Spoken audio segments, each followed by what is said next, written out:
witnessing at the moment is our governments attempting to legislate against conscience, attempting to legislate against empathy towards certain groups. What they're saying is that we can only feel grief for one group or groups that look like us.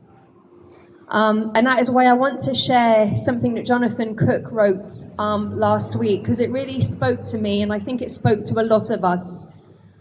And it's called "No One in Power Respects My Grief, and No One is Coming to Console Me." Members of the Jewish community have been grieving for 3 days now over the killing of 2 innocent people in last week's attack on a Manchester synagogue. Politicians and the media keep telling us how important it is to respect their grief.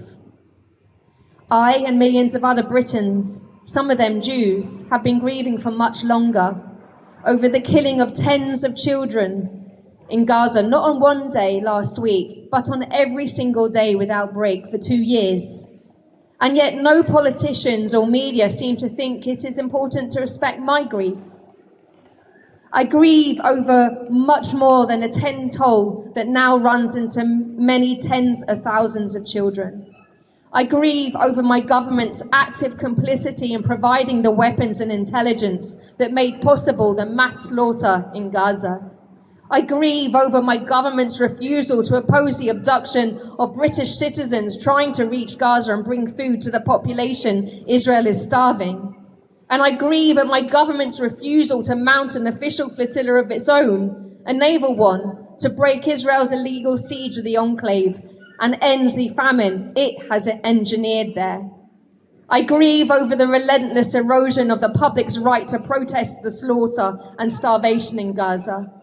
I grieve over the designation of any practical effort to stop the slaughter as terrorism. I grieve over the condemnation by politicians and the media of my grief as anti-Semitism. I grieve for the death of my last illusions, the illusion that a civilized society treats all life as precious, the illusion that a civilized society learns from history so that it stops recycling history's worst atrocities, the illusion that our society is civilized. I grieve that no one in power is coming to console me in my grief. Not the police, not the politicians, not the media. I grieve knowing that, in truth, they will vilify me, they will legislate against me, and one day they will arrest me. They want me and millions of other Britons to imagine we are alone in our grief, and that our grief is shameful. They need us to succumb to their lies, but we must never forget we are many, and it is they, not us, who are the monsters.